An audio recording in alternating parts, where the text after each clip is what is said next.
Welcome back to the Professor Penn podcast, episode number 161. Love Hurts, coming to you on Tuesday night, the 26th of November, 7:30 p.m. Central Standard Time.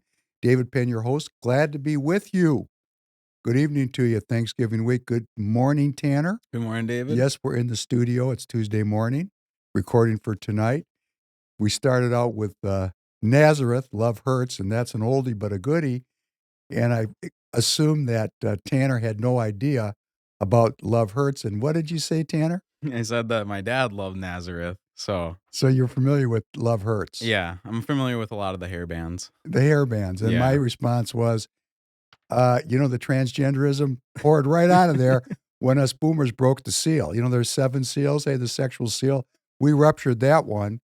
And, of course, this guy was probably a drug-crazed sex fiend. I don't know, but, things changed. I mean, why did I have my hair long? Would you classify this hair band?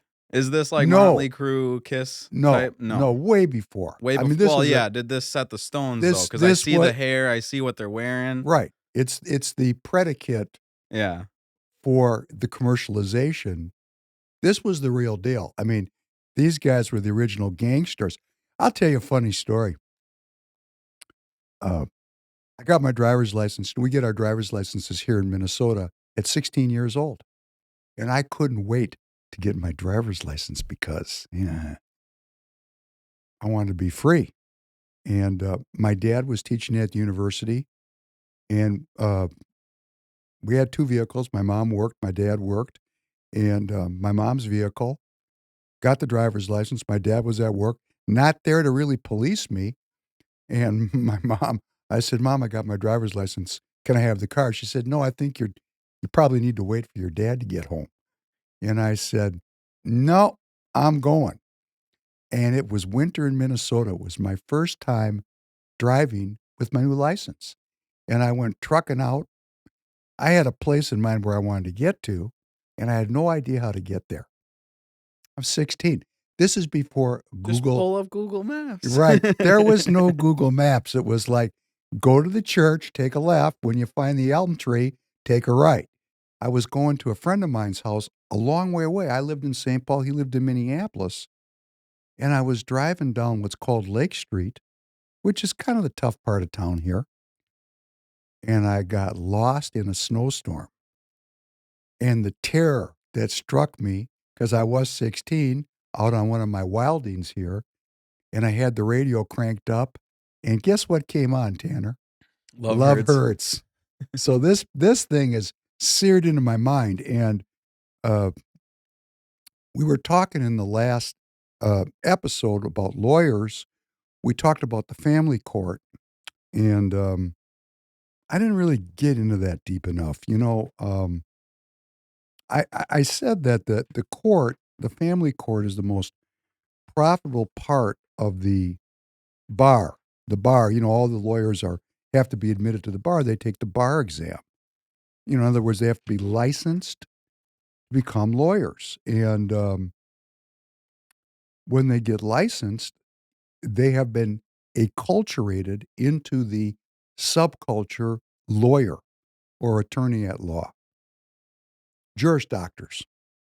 And they have a worldview, and they have a professional responsibility to serve the public. And my point in the last episode, and I want to say it again, yes, there are some very, very ultra-ethical, wonderful lawyers. My lawyer, that I've had for 20 years, is a friend, a confidant, a consigliere. He's my consigliere. And when I have matters of troubling me that have ethical dilemmas, I'll sit and talk to him about it, and I appreciate his counsel. So that, it's not like I'm being judgmental about the entire group, because I know, and my mother and I said, who I don't agree with, who hung up on me this week, that's another story for today's podcast. Now, let's not wait. I said, Mom, because she's the original gangster of the left, right? I said, how do you feel about this escalation in the Ukraine from President Biden? Click. She was not wanting to go there because she knew I was taking her to a ground she could not defend. Because she was one of the original Vietnam War protesters. So those old liberals, oh, they got a problem here now. They got a problem. They got a problem. It's called contradiction. Oops, the people that I'm backing are actually leading the world to a nuclear war, and it's very evident that American leftists are actually the cause of the escalation. But back to the lawyers, of which my mother was an ethical one. Um, while there are some outstanding, educated, and supremely moral people that practice law as a art of reconciliation, healing, and doing a service to our country, which is they're professionals. They profess to have special knowledge and they're here to service. That's why when you go to your doctor, it's actually a professional episode. There's rules around how the professionals are supposed to interact with us. But we played on the last podcast a scene from War of the Roses where the divorce attorney was all too happy to let this couple, the Roses, just get down and hate each other and actually contributed to the hatred. And he knew he was contributing to the hatred. And since I've been divorced and I've been in this situation, I've actually had to tell my divorce attorney, no, we're not going to have a custody battle. In my case, for example, I have beautiful children. And the lawyer said, well, she doesn't want to have joint custody. She wants to have 4 days and you have 3. And that means you're going to have to pay more. Plus, you won't be with your kids. So we have to. I said, well, how does this work? And the lawyer detailed, you got to get this psychological report and social workers. And I looked at her and I said, now, come on. Really? We're going to do all this fighting over a day a week? You think that's really what it comes down to? The quantity of the time I spend with my children? Or is it the quality of the time I spend with them? And what kind of quality time are they going to have when they watch their mother and father tear each other apart over one day? I'm not doing it. And she argued with me. And I said, you say one more word, I'm firing you. And I went on and on. That wasn't the only thing. Because, and of course, my ex-wife had an attorney too. Their goal was to the two of them, the two harpies that were in concert with each other. What do we call this in yin yang? We call them complementary antagonists. They seem to be representing you, but actually, they were working together to create as big a conflict as they possibly could to collect as much money as they possibly could. And I just thought that was disgusting. And I wanted to comment a little bit about it more, starting out with Love Hurts. And I'm doing that because I have two very important friends of mine, men in my life, that are both uh, suffering over these issues right now in their own ways. And Mrs. Professor Penn has her best 3 friends. They're all getting divorced. So suddenly I'm surrounded by all this relationship chaos. And I find that to be, troubling because, it tends to spread. Um, as far as my 2 friends, one of which is my son has found a woman uh, that he loves and he's contemplating marriage. And I just want you to recognize, and this is very difficult to talk about, obviously. And for all the women in the audience, I come from my mother was one of the first woman liberationists. She was a bra burner. She was the third woman to graduate from the University of Minnesota Law School. My father used to wear a T-shirt that said, "This is what a feminist looks like." So I feel that um, I've grown up in a environment that was very sensitive to women's rights, civil rights, and I don't consider myself to be misogynistic. I consider myself realistic. And I just would like everyone to realize, because we take these things for granted, a civil marriage is a marriage performed, recorded, and recognized by a government official. In countries maintaining a population registry of their residents also keep track of marital status. All members of the United Nations, all member states except Iran, Somalia, South Sudan, Sudan, and Tonga have signed or ratified either the United Nations Convention on Consent to Marriage, minimum age for marriage, or the registration of marriage. That passed the United Nations in 1962, or in 1979, all the member states signed on to the United Nations Conventions on the elimination of all forms of discrimination against women. So, um, being in uncharted territory here and not wanting to get a lot of bad feedback from the audience, knowing what a sensitive subject this is, there is tremendous abuse of women on a worldwide basis still to this day. And it's more prevalent in some places than others. But as an American nationalist, as a Republican, I'm most concerned about the United States of America, where we've gone through since the 60s a civil rights movement, a women's rights movement, a gay rights movement, people that have challenges, their challenges are acknowledged. We have, as the American people, trying to create that more perfect union, living in a country governed by a constitution that grants all of our citizens unalienable rights to live up to that Republican sentiment. And having been born in the 50s and remembering that, I don't know, my parents had active social lives, and about 2, 3 times a year, they'd gather the couples and one of the women show up with a black eye. I had no idea what that was then, but I can look back on it and know what it was now. And there was no in the early 60s, there was no pushback on this.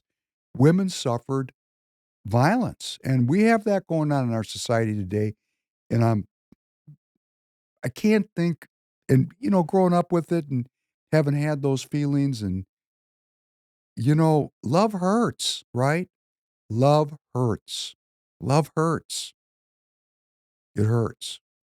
And there was a natural way that it developed, and it came out of the antiquity of men and women in all societies seem to have some form of marriage. But speaking of my two friends and the three men I don't know whose wives are divorcing them that are Mrs. Professor Penn's circle, there's a difference between a religious ceremony which celebrates and gives thanks for the coming together of two human beings into one flesh. And why love hurts so much is when one or the other parties decide that it's not working for them, that tearing away of the one from the other is truly painful. And most of you probably have been through it. I have on 2 occasions, awfully. I mean, it hurts more the first time. And I wanna talk about that just for a second. Maybe you're going through a separation now, and the pain is so phenomenal. Well, first of all, when the pain's that great, there was probably an element of codependency. We're self-governing. Need to start thinking about what does self-governance really mean? What is the natural organization of a family so that the family members are protected from the kind of codependency that leads to abuse? And that abuse can go both directions. That's another thing that nobody wants to talk about. Abuse can go 2 directions. Being weaker physically does not mean you can't be abusive. Because we live in a time where the change in my lifetime about these issues is so profound. Um, it's really kind of mentally overwhelming because I grew up when there was one worker families. Virtually all the women stayed home. My mother was one of the first women in my town, in my whole high school, in the world that I lived in. every mother stayed home. My mom went to work. I remember she told me, it was 1967. She goes, "It's been really nice being your mom, but I'm not living my life through you. Uh, hasta la vista, baby." I mean, she actually said that to me. And I don't begrudge her that choice. I think that that's a very um, reasonable conclusion to reach. And if my mother had not found my father, I think my mother would have been doing acid out in San Francisco because my mother is a rebeller of the highest order. And until my dad kind of got her lassoed, she planned on being a foreign war correspondent. So she wanted to go into war zones. So she considered having children and having a family to be a sacrifice, and she wasn't willing to make it past me being five. Once I got to elementary school, game on. So I appreciate that. I don't resent it. I highlight it. I admire it. I admire any American citizen that wants to be all they can be in any way they want to because we're free to pursue happiness, our unalienable rights. And we've gone down this road, and it's a critical thing for us to think about because we're in a transitionary period. We're living in a period where uh, the liberation of all citizens has been achieved theoretically. Now it's about practicality or about praxis in everyday life. But theoretically, it's been achieved. In fact, it's gone so far, there's a backlash now, which is part of the reason why President Trump won. Um, but, for the men like my son, who's contemplating getting married, and he's a very productive entrepreneur, he has to get not a religious marriage, a civil marriage, which means this very corrupt class of attorneys, and they are corrupt in this family bar. It's an awful part of the law. Awful. Verily, let me say, I'm not sure I could find one family law attorney that I could resonate with. They live for the conflict and they profit off of the pain of love. When love hurts, when it hurts enough, here comes your family lawyer, your family law attorney. But what do I advise my son? Because I want him to be married. I want him to have a life. I want him to have children because I think that those are the things that make a man a man. And when the government comes in and regulates that civil marriage, I will testify to you, it's not fair to men. In other words, if women are economically free and they are not property, because the laws that govern our civil marriages go back to when women were actually property. It comes out of English canon law uh, that the state did not want to take care of penniless and discarded middle-aged women whose successful husbands had thrown them out for a younger model, which is, still goes on to this day. Uh, there's a shortcoming in men also, which is why I think Christ said marriage is forever. And I like to think I'm in a stable union right now, but you just never know. Do you think you're in a stable union, young man? I believe so, but things change. I don't know. This conversation is kind of depressing to me. It is depressing. It's depressing just because, like, from my street corner, the family thing is the only thing that matters.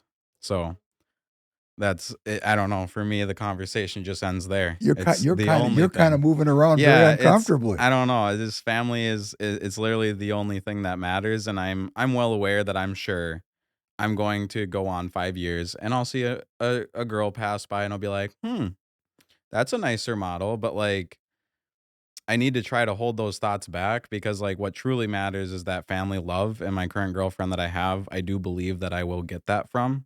And it's the only thing that like I really care about. I don't It's really interesting, when we're being trained physically physically trained for combat, one of the things that is done because when everybody shows up fresh in the morning, people come in with different abilities. Some people can jump. Some people are bigger. Some people, are better shots. I mean, there's different abilities. But when you train or if you're in combat and you're in there all day or you're in combat like these poor Ukrainian Russian soldiers that we're going to talk about that are being slaughtered, uh, the time in field levels out the differences, and age works that way. So while you might see a beautiful young lovely and your thoughts may run to that, your sentiment that what matters is the inner life of the family is so true because when you get long in the tooth, hey, nobody's looking good anymore. Nobody's looking good. It's not about that. And I want that for my son, and I want that for my other friend that I've alluded to. Uh, and they're suffering because love hurts. So I just wanted to say that the civil marriage idea and the family law idea and this whole sexual politics around marriage needs an upgrade in our society. It's been corrupted by the government. It's a means of controlling people. It's a means of controlling the intergenerational transfer of wealth. It's a means of identifying who is a legitimate child and who is not, as if a bastard child is a bastard, which is an awful, awful miscarriage of life's labels, because there's no bastard children. That's wrong. The judgments around these issues, while they've changed, have not changed sufficiently so that people really truly can pursue happiness. I've been saddled in a divorce agreement for many years. I've done my very best to live up to it. It's very difficult. Uh, Men carry these things forward. The family law court never gets off your back. I mean, it's just there. And that is the penalty for when love hurts and you say, I can't take the pain. And many people say, I saw what happened to that guy. I'm staying married. So then they get trapped in loveless marriages and loveless relationships, which are probably worse than taking the economic hit because now you've sacrificed your soul for money. And these are the kind of issues that we have to delve into personally. I'm asking questions or I'm pointing things out. I have the answers for me, but I don't, this is such a personal thing that I don't want to impose my choices or how I think about it. I'm asking the questions or bringing up the issues because love hurts so much and there's so much destabilization around this idea of marriage. And men are actually being disincentivized from getting married because of the potential downsides that they see. Is that affecting your generation? Yeah, I have a bunch of friends that question if they're gonna get married because they see the divorce rates and they don't wanna be that. Um, I just think that the value of family and marriage just hasn't really been put at the forefront. It's kinda just seen as like a something you do with someone. I don't know. I don't know why people don't. I see it so special. Like for me, this might sound really weird. I'm not comparing my girlfriend to my mom, but like I'm sure you can relate to this with your mom. You can get in these heated arguments, and you might be very upset with her that night, but it never challenges your love you actually have for her. So like I have realized that the people that care about me the most and the people that are the most important are also going to piss me off the most and sometimes just make me want to rip my hair out. So, knowing that, I feel like in the future with my girlfriend, if we get in these arguments, I can always remind myself I still love my mom. So, I still love this woman, even though we're butting heads right now. So, I don't know if that For helps. me at my age, when you realize, and this is something I will say directly to you, it's not my partners. The problem lies in me. And if my partners felt that way too, we'd have a lot less fight. The problem lies in me. This issue is baked into the existential cake. And what Tanner said is, I just don't know why these issues are the way they are. And that I have an answer to. And that is because we've secularized our society, removed the search for truth from the center of our lives, and now we search for materialism. Uh, We broke the seal on sex in the 1960s. That'd be my generation, the boomers, which made sex much more important than love, which is an awful short-term gain with a long-term loss. And we just don't have the Thanksgiving that is so typical of this week. So as a matter of just housekeeping, we're just going to do this one podcast this week. I'm going to take Thanksgiving up because my aforementioned son surprised me, and he's actually coming to town with his uh, young friend who he's like to introduce to me to get married. So he's coming in, and I'm going to focus on that because I want him to see the centrality that I'm placing on his choices.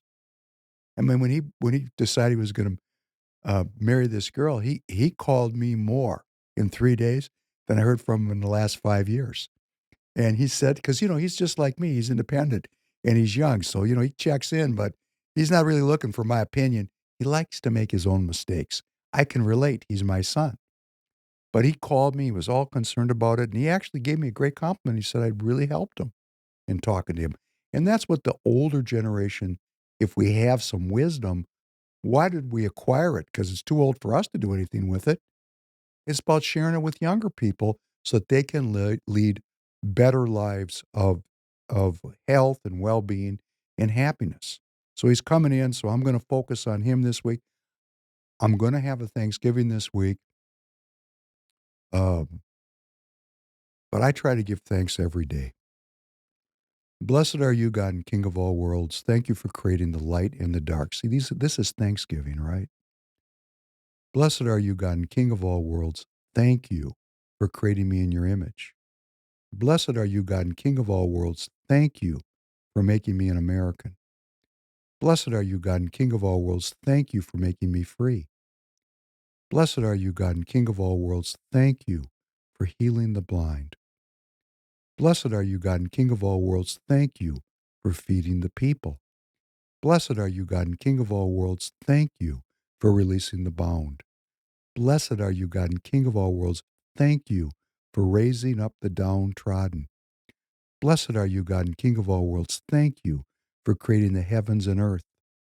Blessed are you, God and King of all worlds. Thank you for providing for all my needs.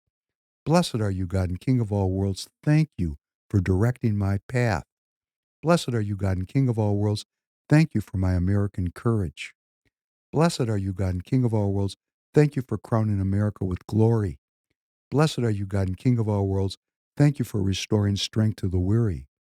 Blessed are you, God and King of all world. Thank you for sending your Son to die on the cross that I might be saved. Forgive me, my Father, for I have sinned. Pardon me, my King, for I have willfully transgressed. For you pardon and forgive. Blessed are you, God and King of all worlds, who is gracious and ever willing to forgive. And I believe that I received health for all my flesh. Thank you. Thank you so much. It's a Thanksgiving week, but I pray always with all prayer. My whole life has become in a prayer. And that is the benefit of doing these podcasts with you because the ante is up so high on me. Uh, I don't want to sit here and talk to you and then do something else. That would be called being a hypocrite. And I'm trying to take that hypocritical behavior and stomp it out because how could I die being a hypocrite? I'm sitting up here and I'm trying to represent a rebalancing of our cultural life, not just to science and atheism, but science informed by the search for truth, love of God, Thanksgiving, understanding that I have that I know has been stripped away from the people very systematically of a deeper insight into life. I know it's true. I've lived it. I know it's true. And I'm working towards that, and I'm working with you, and I'm working with it politically here in Minnesota. And I recognize that people are so far from the reality that I live in. Sometimes I get depressed. It's like my young friend who's also struggling with love hurts. Um, Love relationship came to an end. I'm tears and crying, suffering, suffering. but God directs our path. And the uh, belief that if I or you, if we're doing the right thing, if we're searching for truth in all of our imperfections, in all of our failures, we love ourselves, knowing that we're imperfect, that if we're struggling every day to deal with the issues that separate us from the search for truth, that separate us from people that we love, or the plan that we don't understand separates us because God wants something different for us than what we think we want for ourselves, to trust that is the essence of faith. Not easy to do. We cry out to God, why'd you do this to us? Instead of saying, thank you, God, for whatever it is that I'm suffering. And that small transition from anger and bitter tears to acceptance and faith changes the whole polarity of our lives and the well-being of every cell in our body.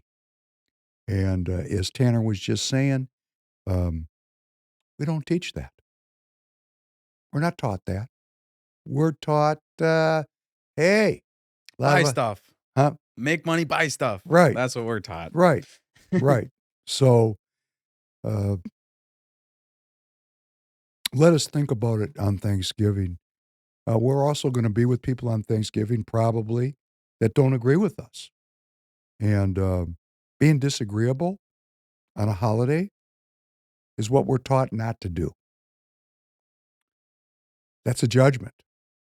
What I would like to do is figure out how to talk to people in a way that opens them up to the search for truth. I tried with my mother. It was a failure. Hopefully she'll watch the podcast and she'll call me because she slammed the phone down because what the leftists, the liberals, now there's leftists, they're so gum-dipped, they think, hey, let's get down with the Russians.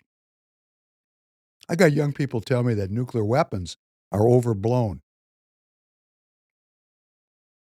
I hope you're right, but I also hope we don't find out. What's that I'm one? one of those young people. You think the Yeah, I nuclear think it's weapons are over? I think it's exaggerated. You do, I huh? think it's all bluff. You do. I do. You But do. we'll see. I hope we don't ever have to Great. find out. Why don't you play at the entry to the News That Matters, Russia fires an experimental missile at the Ukraine. Missiles rained down on Ukraine's southeastern city of Dnipro. Almost 3 years into the war, this vision posted on Telegram appears to show the moment a new type of weapon entered the battlefield. But on the ground, the impact is devastatingly familiar. Local officials say this rehabilitation centre for people with disabilities was damaged in the attack. They were very powerful. The house shook, but fortunately everyone is alive. Ukraine initially claimed an intercontinental ballistic missile was used, capable of carrying a nuclear warhead thousands of kilometres. If true, it would have been the first time such a weapon has ever been used in war, even though there was no suggestion it was carrying a nuclear weapon. Today there was a new Russian missile. All the characteristics, speed, altitude, are intercontinental ballistic. An expert investigation is currently underway. It's obvious that Putin is using Ukraine as a training ground. But unnamed US sources quickly raised doubts, suspecting it was a shorter-range missile, similar to those used repeatedly by Russia. We will not be deterred here. We are going to continue to make sure that the Ukrainians have what they need on the ground. A Russian spokesperson was phoned mid-briefing and told not to comment on the strike. President Vladimir Putin later told the nation it was an experimental new weapon and issued a warning to the West. In the event of an escalation of aggressive actions, we will respond just as decisively. Putin's threat comes after the US and UK reportedly gave the green light for Ukraine to use their long-range weapons to strike Russian territory.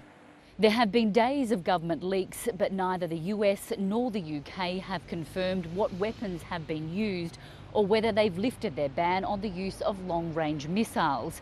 But what is clear, tensions are rising as both sides up the stakes. Ukraine is investigating what type of weapon was fired. But for its people, all this means the fear and uncertainty continues to haunt their daily lives. Catherine Diss, ABC News, London. TireGet, TireGet.com. TireGet is here for the movement and for all the broadcasters and channels and stations that are presenting this content for you. TireGet is an online e-commerce platform where you can buy your tires. Now, everybody buys tires, or most of us buy tires. There's everything there that you need for your vehicles. All kinds of different brands, premium major brands, premium private label brands, every kind of tire. You go there, you pick your tire. We will ship the tires to the installer right by your house at no extra charge. You pay TireGet to have your tires installed. It's a one-stop shop for everything you need in tires and the best customer service in the tire business. So the next time you buy tires, think of TireGet. You got to buy your tires from someone. Please buy them from us. You know, I hear this frequently that nuclear weapons are overblown, and I thought about, for today's episode, addressing that issue and also running clips of Dr. Strangelove and how things can get out of control. And I thought to myself, my God, we're living in the greatest nuclear escalation crisis in world history. How can I even deem to make light of it by not talking about it specifically? Being born in the 50s, Hiroshima and Nagasaki, that's up front and center in my memory. And we can go look at the historical record and see what very primitive and relatively far less powerful bombs did to those cities. So what we just saw in that clip was what's called MIRVs, multiple reentry vehicles. So one missile that was traveling at Mach 10 or more, demonstrating to the West that their missile defense systems could not shoot it down. Because trust me, they tried to shoot it down and failed. There's all kinds of technologies to shoot down missiles that are deployed all over the earth and actually up in space. And what Putin demonstrated was they've got a weapon that could strike anywhere in the world, not just in the Ukraine. It could strike London. It could strike, wherever you're living. And those multiple independent reentry vehicles, each one could carry a nuclear bomb or a hydrogen bomb and destroy vast swaths of territory and kill millions of people in an instant. So that demonstration was a epical moment in human history. And I think we're just going to go a little bit farther and play this entire Putin piece, number 2 at 7 minutes. Let's hear let's look at this from the Russian street corner. Russian citizens and our friends around the world, as well as those who still nurture illusions that a strategic defeat can be inflicted against Russia, about events that are happening in the Special Military Operations Zone. I'm talking about what happened in the wake of long-range Western weapons being used in the Special Military Operations Zone. As a result of the escalation, the United States and their NATO allies said that they give their permission to use long-range weapons against targets inside Russia.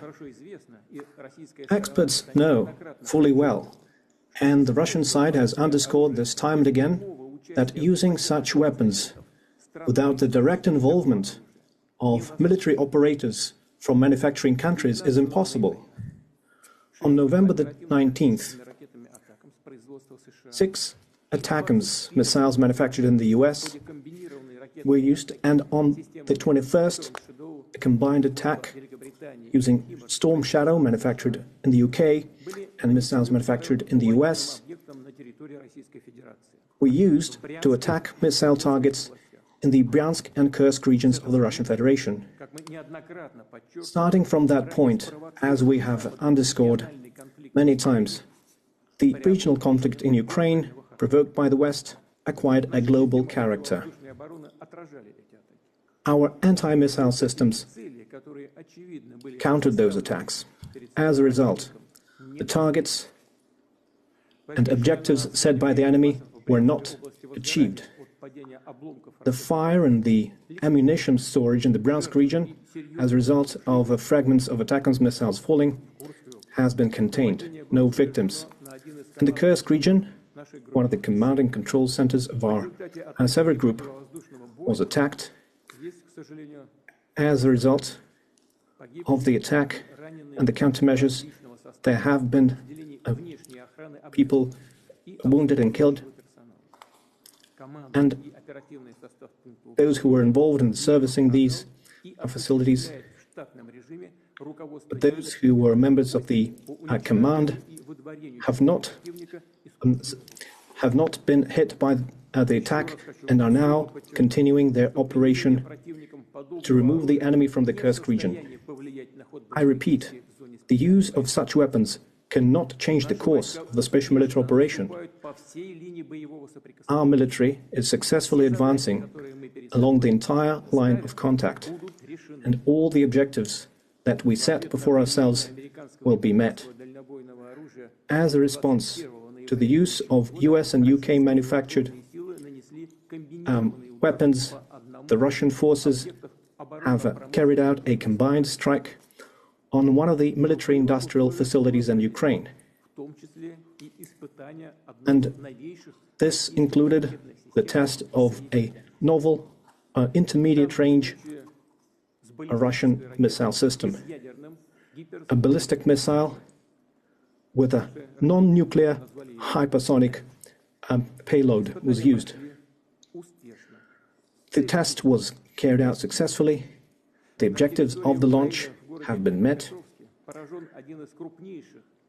One of the largest and well-known industrial centers that is known since the Soviet times in the Dnieper region, which is known and to be involved in enemy production, was hit. And further plans are being made in Europe and the Asia-Pacific to deploy weapons and missiles. And we believe it is a mistake on the part of the United States to destroy the system that was established by the Missile Treaty in 2019.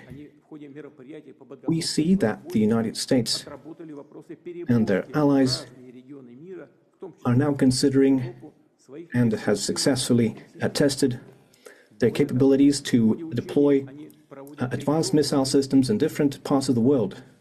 And their exercises routinely include the use of such weapons. Russia has unilaterally refused to deploy intermediate and small-range missiles until we see similar weapons deployed by the United States in a region of the world. The use of the novel system,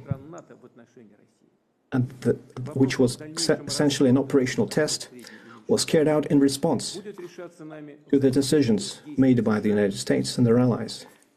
And the further actions will be considered and decided based on what we see from them.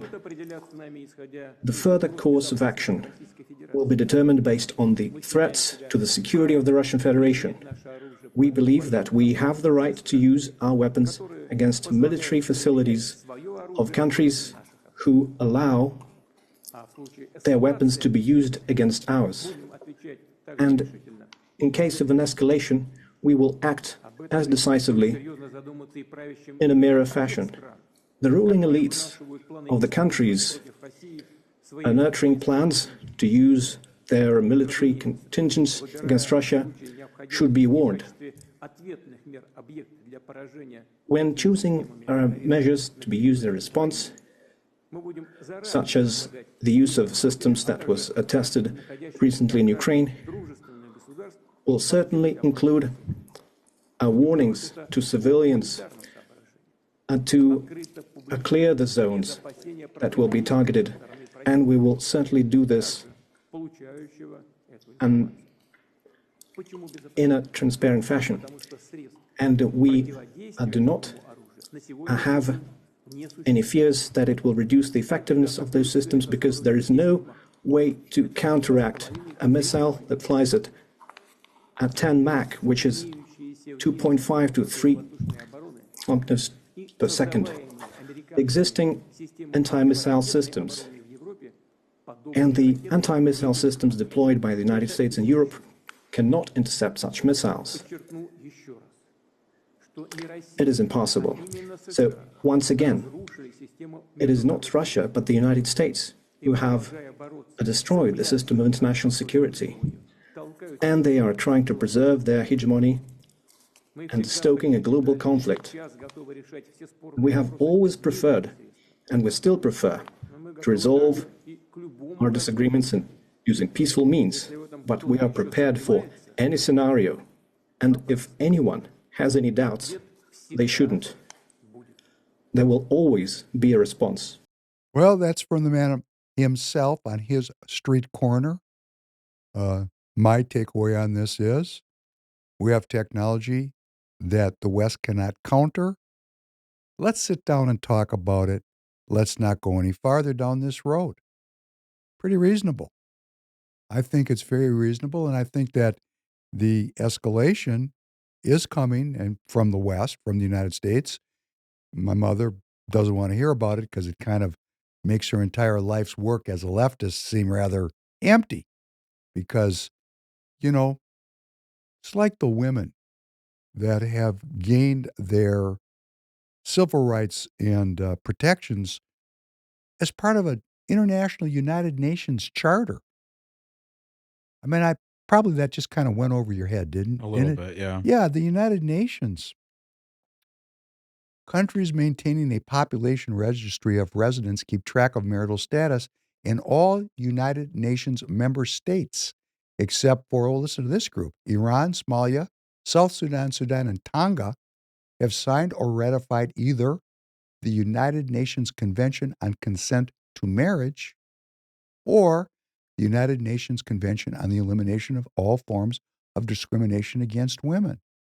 So the very internationalist, globalist sentiment, which protected the liberation of women and tried to minimize violence against women, which is a very admirable activity, is now engaged because, you know, the United Nations, hey, who's there?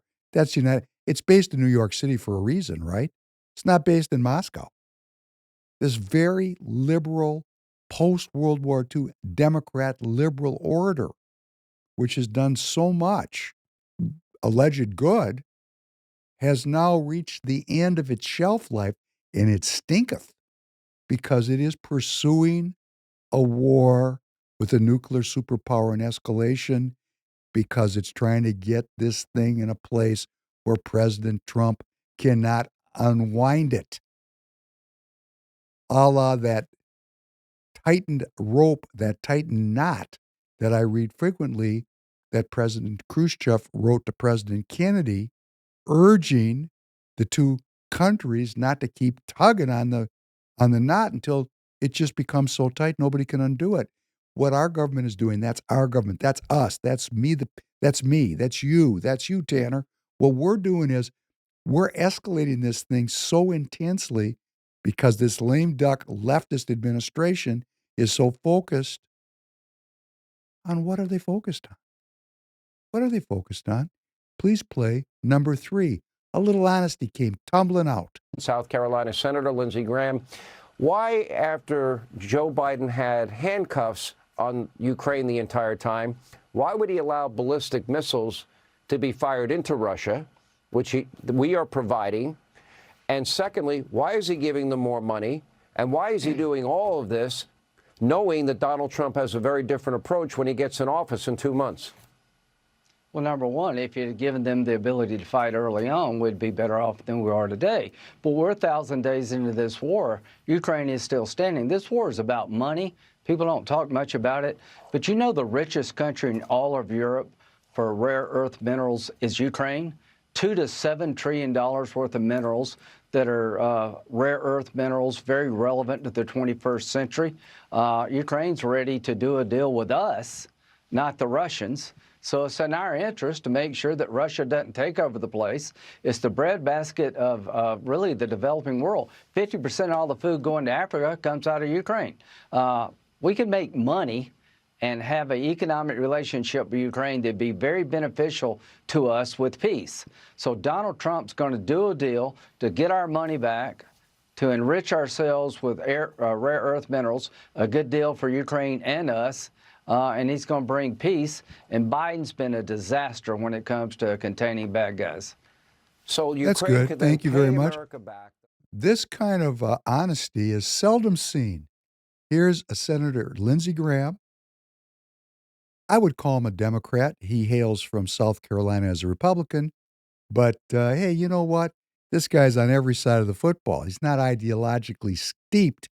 He's steeped for the cash. And he just came right out and said it. You want to know how how accurate that description of Lindsey Graham was? Because this entire time, I thought he was a Democrat. I had no clue he was a Republican senator. Oh, he's a very senior Republican. I had no clue. I thought he was Democrat this entire time. Since we've been talking on the Yeah, podcast. every time that we talked about him, I just always thought he was a Democrat. I had Oh, no well, clue. this supports what we're going to talk about the remainder of the podcast.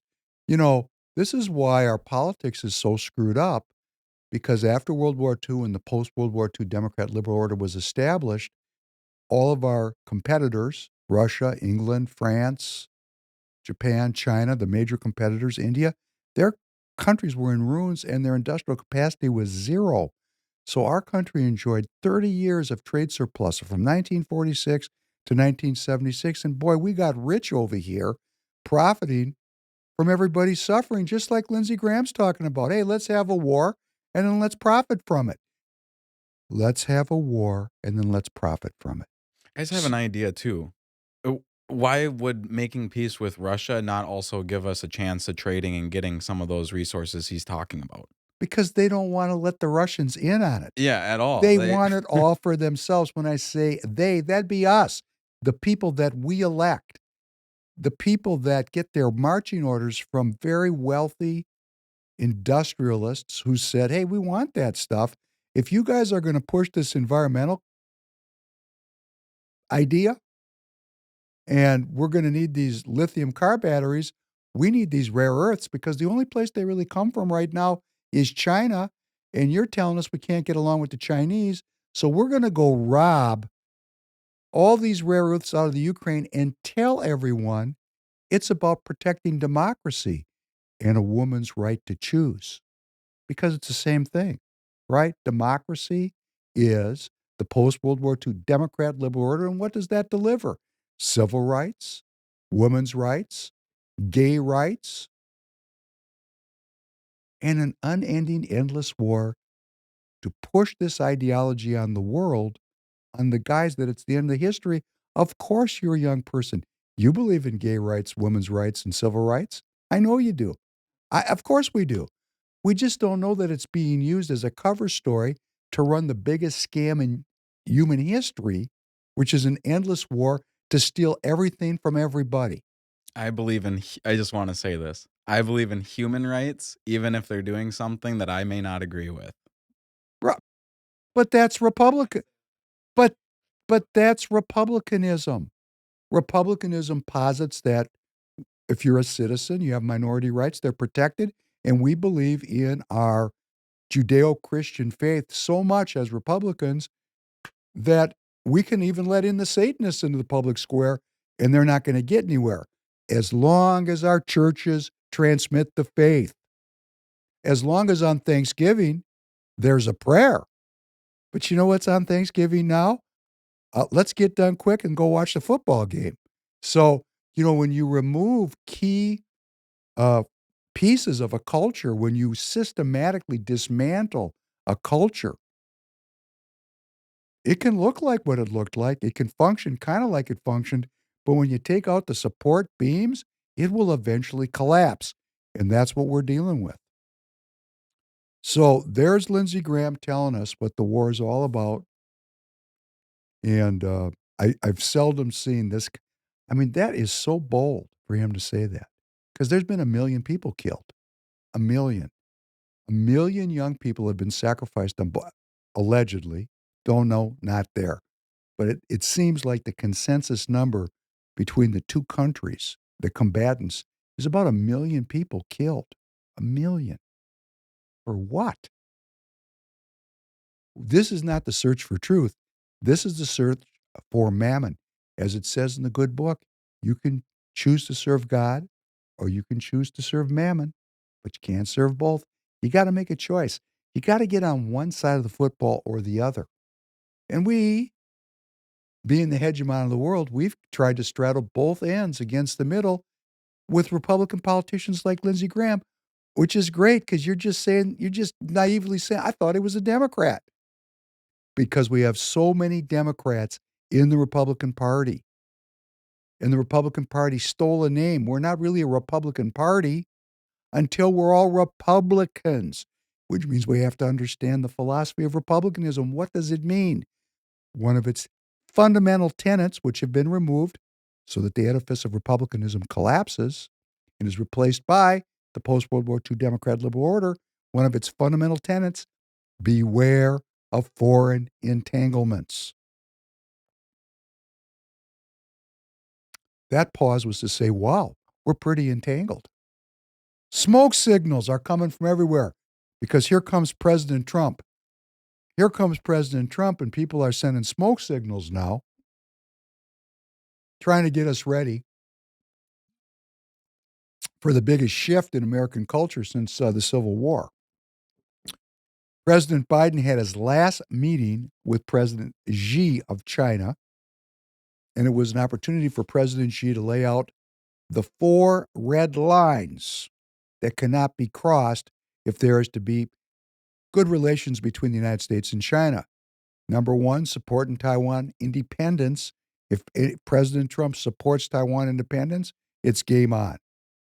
If President Trump interferes with China's internal democratic and human rights processes, game on.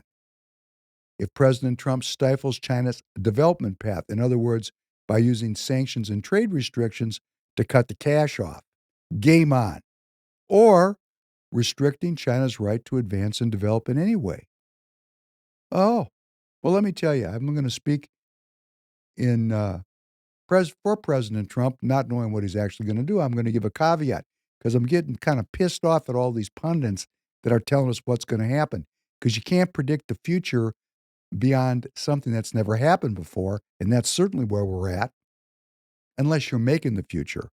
But I'm just going to tell you, in my opinion, President Trump is not going to war over Taiwan. He doesn't think it's necessary.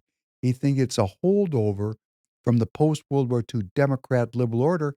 This idea came from Henry Kissinger. If Henry Kissinger was alive today and someone called him up and said, Henry, Donald Trump would like to sit down with you, they'd sit down, but they couldn't communicate. I don't think he's going to I don't think we're going to have a nuclear war over Taiwan. I don't think Donald Trump cares a lick about how Chinese officials treat other Chinese citizens.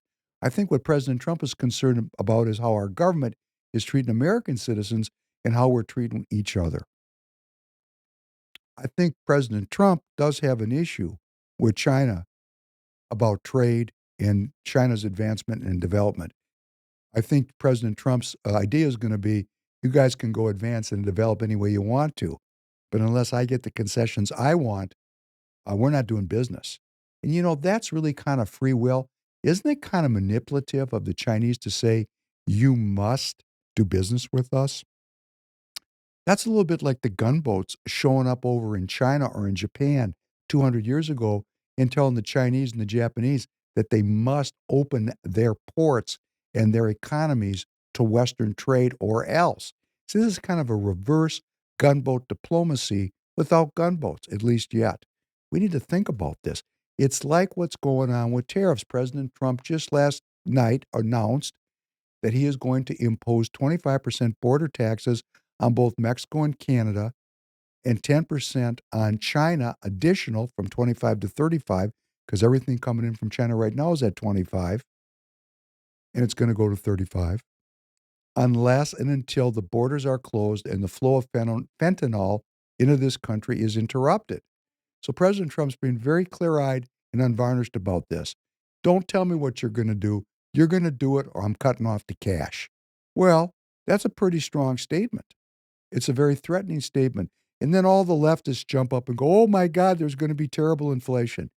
You know, when you use the idea of a border tax at 25% to say there's going to be inflation, you're using the crisis of geopolitics to divert the public's attention away from causes to symptoms. A border tax has zero to do with inflation. Why these leftists are jumping up and saying, oh, look at President Trump, he's going to cause all this inflation, is because they want to use this to obscure what the real cause of inflation is, which is government deficits, government debt, and the printing of more and more money, which devalues the currency. That's what causes inflation. There's nothing else that causes inflation. Any other story is an excuse using some aspect of our economy to cover up what the leftists want, which is a Leviathan government which controls everything. They don't believe in the search for truth. They believe in man ruling man, and they want the government to do it. And how do you get the government to do it? You just make the government everything. I mean, as far as they're concerned, it can just keep growing forever. It's up to 36 trillion. There's your inflation. There's no way to predict the impacts of President Trump's various policies on the inflation problem. But I'm going to tell you, I'm watching the peso devalue.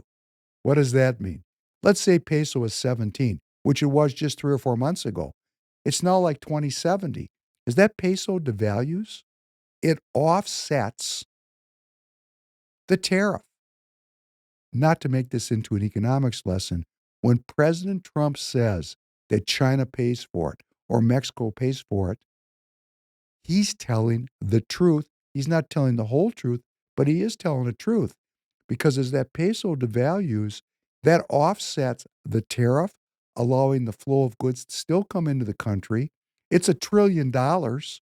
So the government's going to pick up $250 billion of tax revenue, which then allows President Trump to reduce our personal taxes using that $250 billion to make up the shortfall.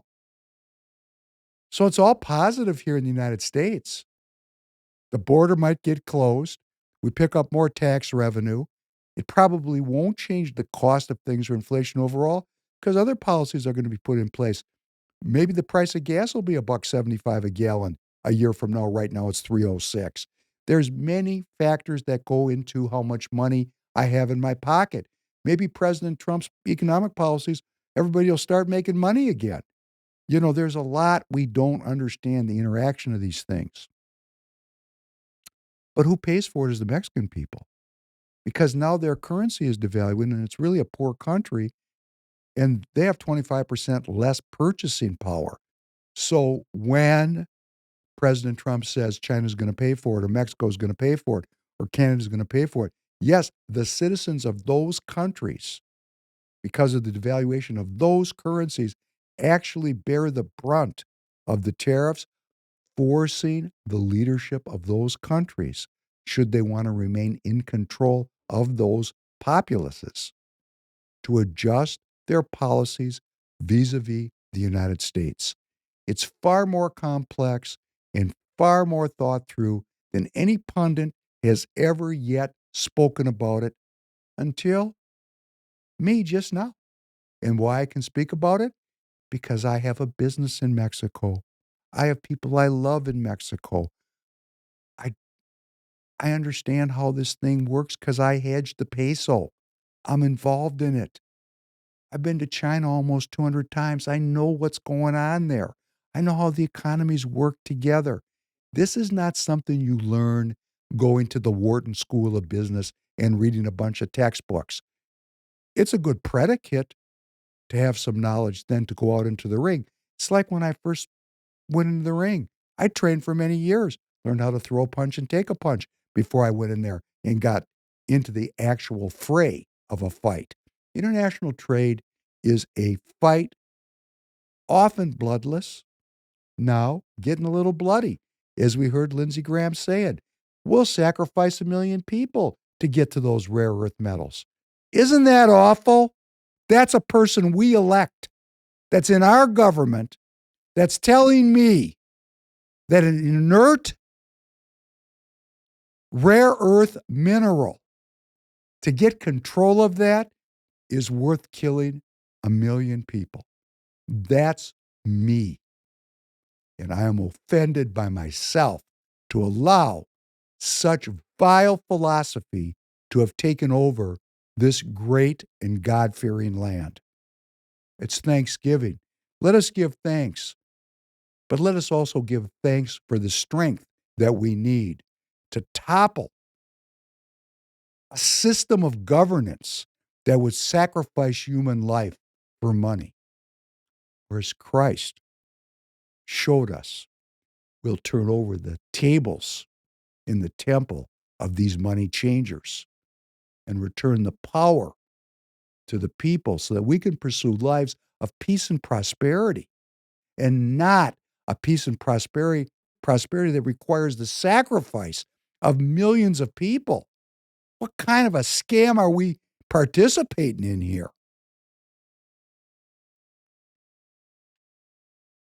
And of course, they're going to blame these tariffs that Trump is proposing to cover up inflation, which the fire is still burning like crazy, because they keep printing money. Thank you, Tom Emmer, CD6 Minnesota, for lying to the people. And yes, Tom, I'm going to keep saying this, and I know your people are going to tell you I'm saying it. So until you show up and apologize for putting the BS on everybody, I'm going to keep saying it, because I'm not going to forget this level of lie right here in my home state, because I'm thanking God for the strength to overturn this very unhealthy system where we just borrow money to pursue wars, to steal other people's things, and a bunch of folks profit from it, but not we the people.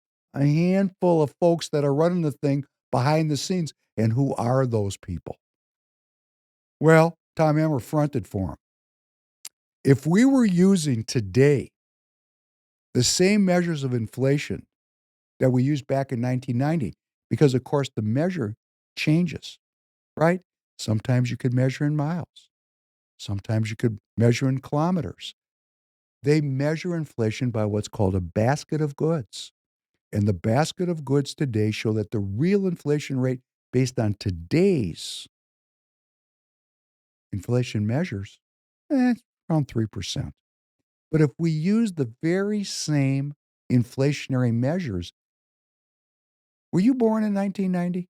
No. Great. 2000, baby. I was alive, and I had 3 kids on the ground at that time. If we used those measures, the inflation rate today would be 7.5%. When did they change it to a different measure? I don't know, but I know they change it all the time. They change it all the time because it's a statistic. There's lies, there's damn lies, and then there's statistics. For all of our PhD graduates out there, you can fool some of the people all the time and all the people some of the time, but you can't fool all the people all the time. And that's just the way it is. And we're figuring this out. Like the Pentagon failing its audit for the 7th time in a row. We talked about that last time. Well, the empire is going to strike back, right? I mean, these people aren't going away. They're not going away. President Trump beat them. It was too big to rig. We have no idea, in my opinion, how big the victory was. They're still counting votes. So far, Matt Gaetz has gone down. I think he would have been a great attorney general, because I think the Department of Justice is very corrupt. Going back to the opening of the podcast, I was talking about the family court. Hey, there's many, many different areas of the bar, very different specialties, right? Criminal law, commercial law, for example, torts. In all of these areas, most of the lawyers are corrupt. Going back to that scene from The Devil's Advocate, where Keanu Reeves says, I'm a lawyer, I win, that's what I do. No, lawyers are here to profess special knowledge to heal conflict. But what we've gotten into is kind of a Darwinian thing about winning instead of healing. So what we've done is we've gone down this Darwinian path. We've eliminated the search for truth, and what you end up with is perversity. And that's what we're fighting here. So Matt Gaetz went down. I think he would have been great. People say, well, he's not qualified. Qualified to do what? Perpetuate a perverse system? You got to bring in outside change agents to fix things when they're not working right. And now we got Tulsi Gabbard. She's now I watched Senator Duckworth of Illinois said, well, she might be a Russian asset. In other words, she's on the Russian payroll. You know, when our elected officials, a senator, talks in this way, you know what they're hoping for is a full-blown war so that the Espionage Act of 1917 kicks in and nobody can speak the truth under that circumstance. So they're setting it up by calling this person a Russian asset, President Trump's a Russian asset, Tulsi Gabbard's a Russian asset, General Mike Flynn's a Russian asset. These people are not Russian assets. They have an opinion that is from a different street corner. Pete Hegseth, now he's on the bubble. They're going to go to work on him. And who's doing it? Republican senators. Now, Lindsey Graham is a very, very salty sea dog. He's not going to get caught on a petty beef like a nomination of a cabinet member. That's not worth it for him. See, these people are running a World Wrestling Federation tag team match on us, the American people. They sit around in the cafeteria, or I'm sure they have a very nice dining room, and they're drinking, and they're sitting around there going, who's going to run out on point on this deal and defeat President Trump? Because actually, most of our senators are globalists. How'd they get there? By being globalists. The whole club is globalist. Talking about who are these people? They're globalists. They may be Republicans in name only. We call them rhinos. But they really are adherents of the post-World War II Democrat liberal order. They stand on science. They stand on the scientific method. They stand on the nuclear bomb and all it can do to make them strong, powerful, and great so they can steal the resources of another country. I mean, that's just all there is to it. I mean, we got to look at it boldly and bravely and say, that's us. We're letting this happen on our watch.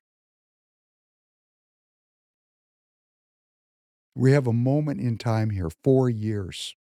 That's all we got to beat these people into the ground like a fence post, and they got a beating coming. You know, I've said this many times.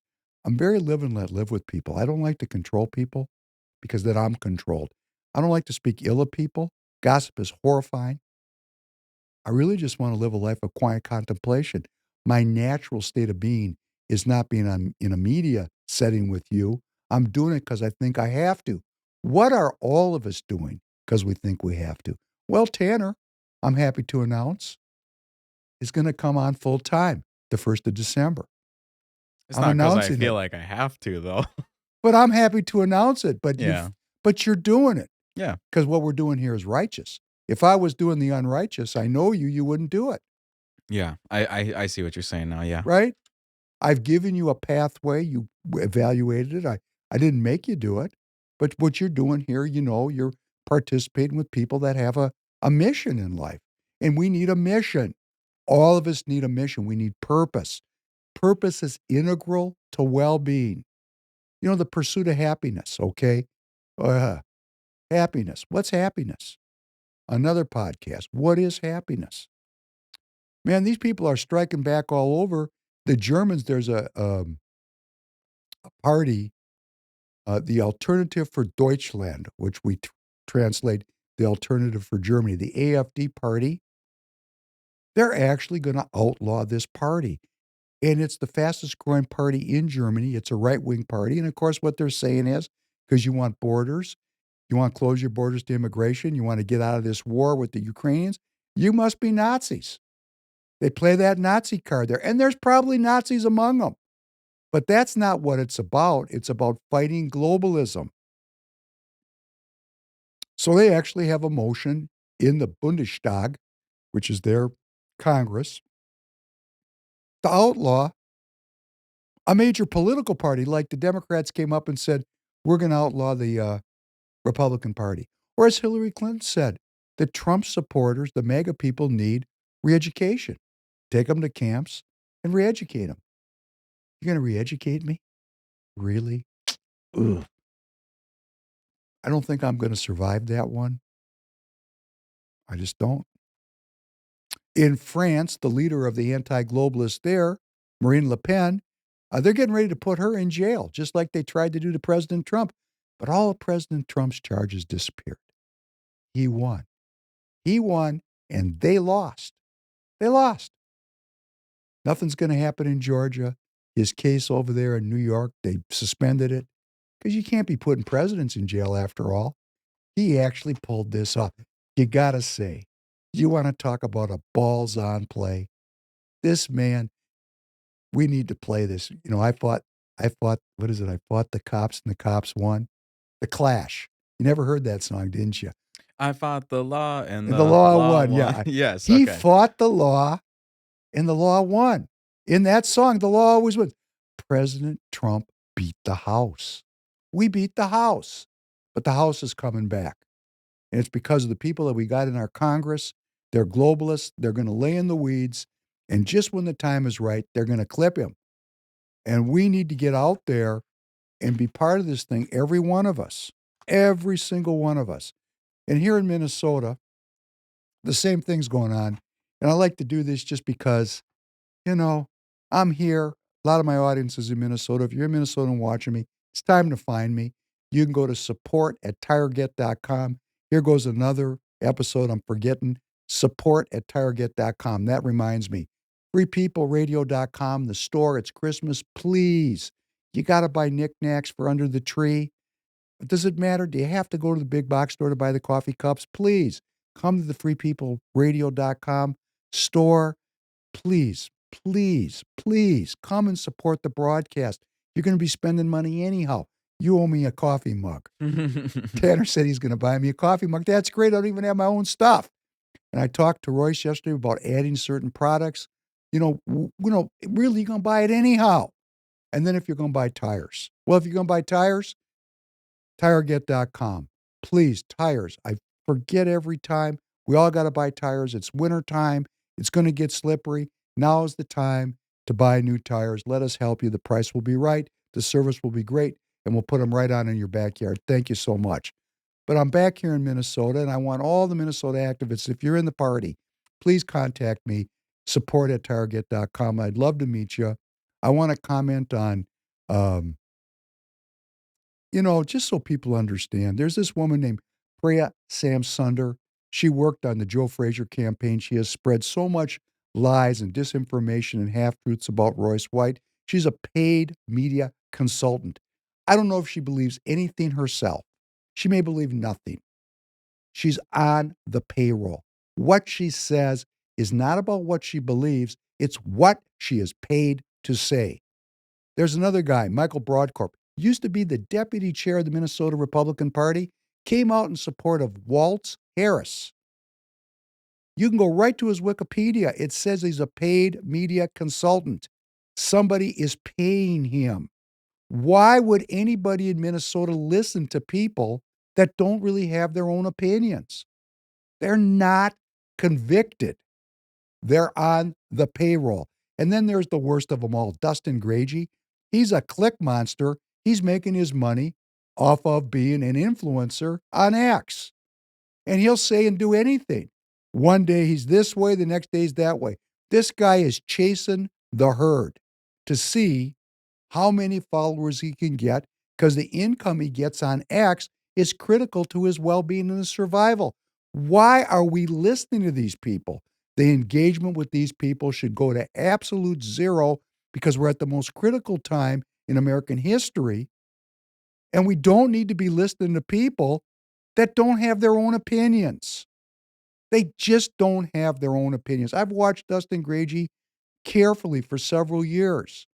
He doesn't stay in the same place.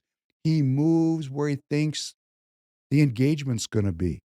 I stay right here in the same spot searching for truth. I'm not looking for followers. I forget to pitch the Target in the store, which is integral to our economic survival because I care about the message so much. And then here in our own SD45, where my board is fractured because I took my eye off the ball, went to work on the campaign, and in the absence of my leadership, I'm the deputy, the leader, incapable of managing this board, factionalized, fist fights, completely fell apart. And now what she wants to do is bring in somebody who I know who's worthless, without courage, has no courage. Why do I know? I worked with him. He has no courage. Might be a nice guy. I don't know if he's a nice guy or not. I just know in the trench, and this man served, okay? So in his younger days, he did something quite heroic. Now, I don't know what he did when he was in country. I don't know. But he was in country, and he did work in the military, and he may have seen combat. I never asked him. I don't ask such questions. I don't ask them. It's irrelevant to me. I care about what you're doing right now, today. Don't tell me what you did as a senior on your high school basketball team in 1976. Don't tell me you were a pilot for the Marines in 1972. Don't tell me you were in Iraq and Afghanistan in that second Gulf War or the first Gulf War. I don't want to hear it. I'm not your relative. I'm not your son. I'm looking at what you're doing right now, today, politically. And if you're not fighting an ideology that would sacrifice 1 million lives for trillions of dollars, if you're not fighting that, you have no courage. You're in on it. You believe in it. And if you're an attorney, all the worse, because you're the glue between the government and the people. No courage. So I don't want to talk, but my board chair wants to bring in this person that I know to teach us how to get along because we're so stupid. And this is what I wrote. And I'm going to put it publicly out there. Let it spread far and wide, Minnesota. Let me be frank. We have a leader. His name is President Donald J. Trump. We do not need to reconcile. And when I said we, I meant me and my chair. I don't need to reconcile with her because she's irrelevant to me. The leadership of the party is irrelevant to me, and I'm going someplace with this, so please stay with me because we're on the verge, we're on the cusp of having a new state central committee meeting to chart the course of the party for the next several years. We have a leader. His name is Donald J. Trump. This would be the leader that Alex Plekish came to me, was a national committee man, and asked me to fight him. What?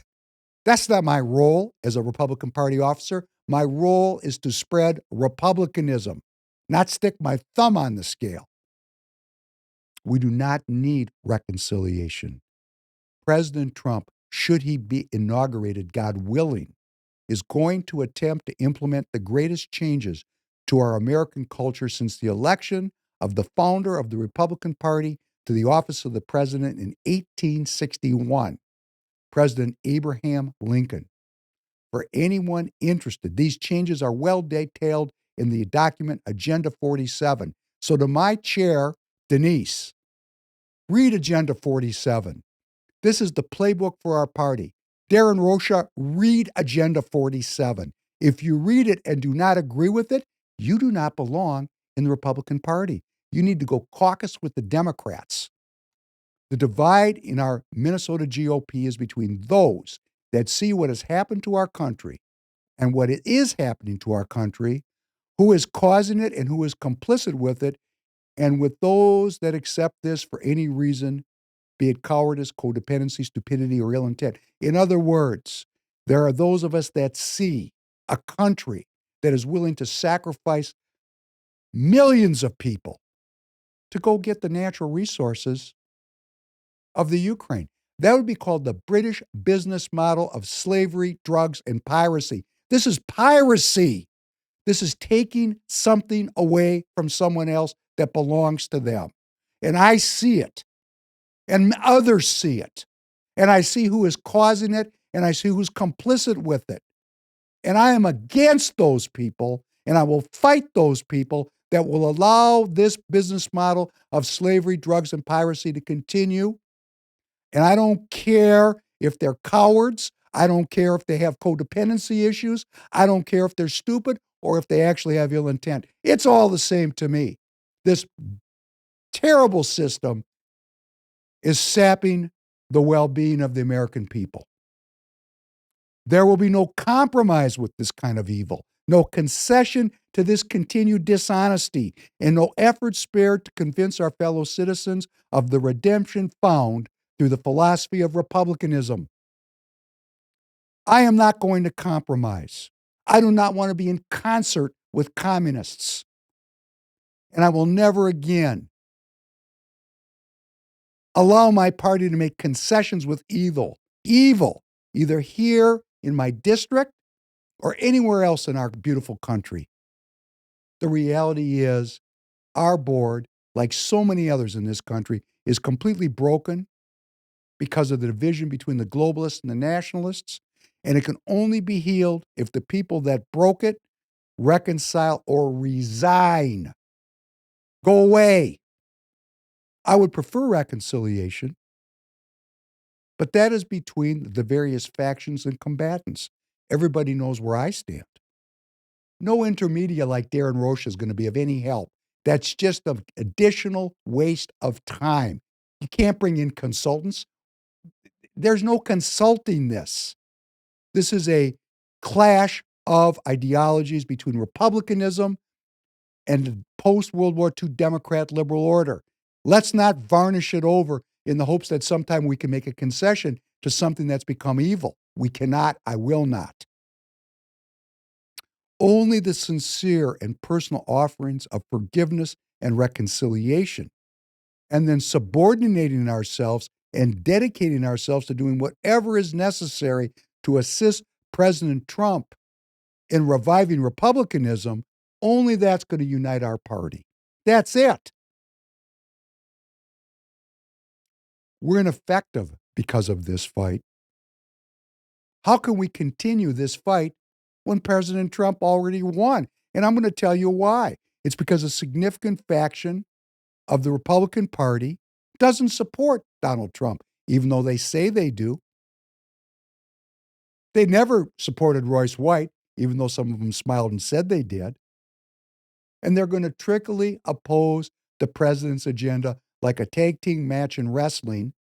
And they're going to keep running different politicians out there to defeat the various initiatives he is trying to implement for the good of the people.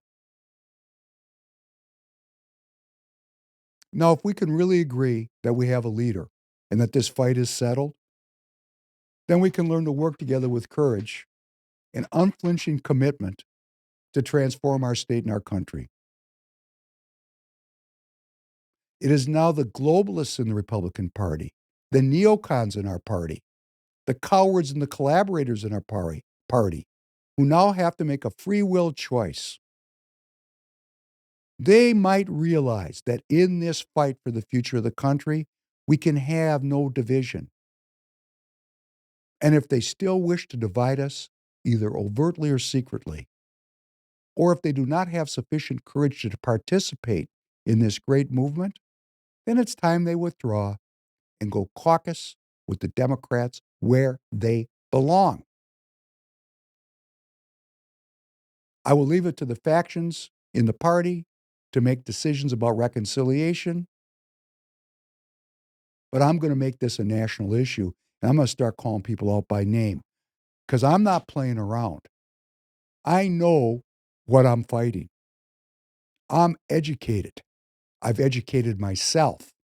I am not afraid, and I'm not going to make any compromise anymore with anybody who wants to get along to go along. This is a full-out change of our country. We got one chance to do it. Now, to all my fellow Republican delegates, we have been fighting, and I've been watching you fight, the leadership of the party, and I've come to a conclusion. It's a complete waste of time. It's just another scam to keep us from doing the real work. And what do I mean by saying that? These party leaders, they don't have any control over me. I don't care if I'm in the party or not. I'm an American citizen. I'm a political activist.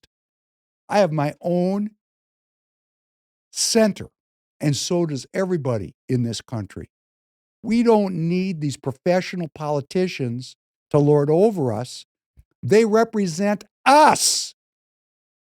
This fight is just diverting energy away from here in Minnesota, and it's the same thing all over the country.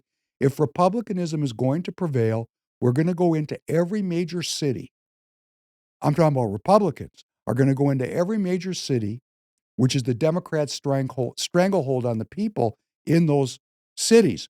We're going to go into those cities and we're going to break that stronghold. Stranglehold, stronghold, kind of close, isn't it? It's a stronghold and it's strangling those people. And those people are waiting, praying for a better life. And we're going to give it to them when we go there and gain their participation in republicanism. And we got to figure out how to do that. So for all of you neocons, war hawks, warmongers, Reaganite Republicans that think that this war in the Ukraine is good for my people, for our people, for my children, when I say my people, I mean my kids, you know you're wrong, and it's okay to be wrong. My mother, she just hung up the phone. She didn't want to deal with it. Too proud. Let us not let pride stand in the way of progress. Let us not let pride stand in the way of progress. We all have made mistakes. I say it, and I say it all my meetings. Who voted for George Bush? Everybody's hand goes up. Neocon extraordinaire. Time has told us and shown us what we're really dealing with here. The problem is us. It's we the people. We are sick. Let us not blame our leadership. Let us not blame our institutions. It is just a reflection of who we are. There's hundreds of millions of us and a handful of them.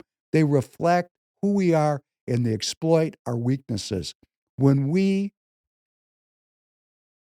deal with our own self-doubt and our own lack of faith and our own willingness to compromise with evil, even in the smallest of things, even in the smallest of things, when we deal with this, these people will disappear like rain on the blades of grass that evaporate when the sun comes out. That sun, let us pray on Thanksgiving, prayers of thanksgiving for redemption for that sun that came to redeem us, to give us a chance at searching for truth. And I want to say how much I want to thank each and every one of you for participating, for reposting the podcast, and for bringing new people in, and for spreading the word, and for growing this Free People Radio community. But for more than anything else, because it's given me the opportunity to become uncompromising with my own addictions to sin, for me to become a better person. For that, I am eternally grateful. Kim had a great suggestion. I want to end with this. I've been playing some music that Kim suggested. We're going to go out with another Hall & Oates song, Out of Touch, which is about lost love on the theme of Love Hurts. And Kim texted me and she said, why don't you play more musical selections that are recommended by the audience? And I think that's a great idea. And I'd like to remind you, if you have questions, like Tanner asks questions, puts me on the spot. If you have questions, send them in. We're a community, let's work together. So if you have music that you like and you would like to hear it played because you think it would benefit everybody, I'm all for it. And I want to wish you the most happy and wonderful days of Thanksgiving as we move into this holiday season. Let us pray for peace. I think that we're going to get to the other side. Let's pray for President Trump's well-being because we're depending on it. And I want to thank you again for joining. Have a great holiday. I'll see you next week. Tanner, thanks very much. Have a good night, everybody. 1, 2, 3, 4.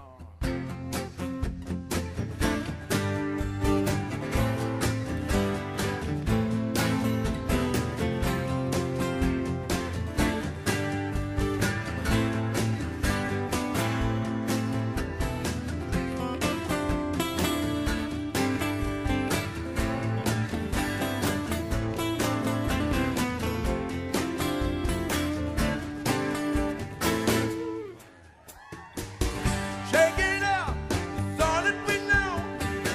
Using the bodies, up as we go. Waking up to fantasy, the shades all around, but the colors we used to see. Broken eyes, still melt in the sun. At times that are broken, can love and be one again. We're so alone and so really balanced. Gotta take a look around. You're out of touch, I'm out of time. But I'm out of my head when you're not around. You're out of touch, I'm out of time. But I'm out of my head when you're not around.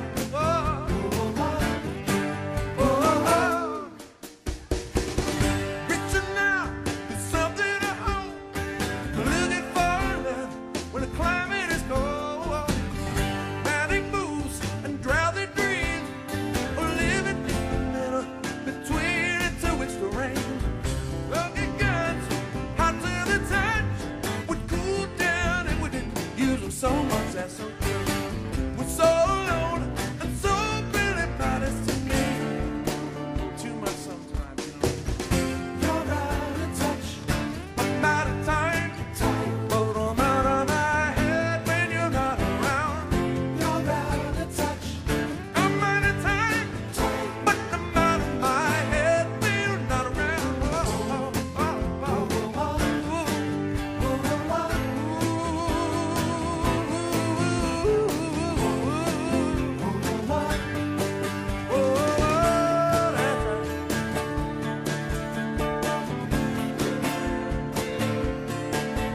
Out of touch.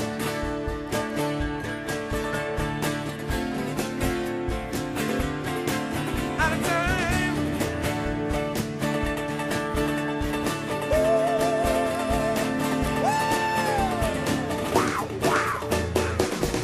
You're out of touch, I'm out of time.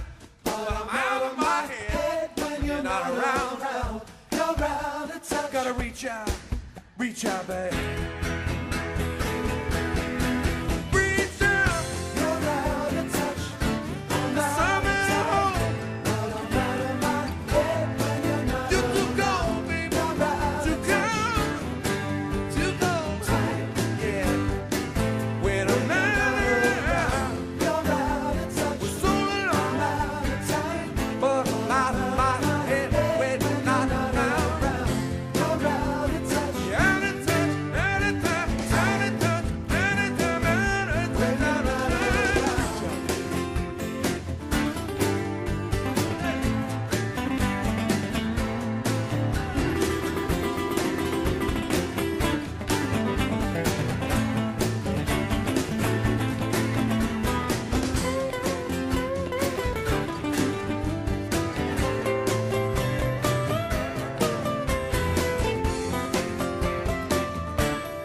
Yo.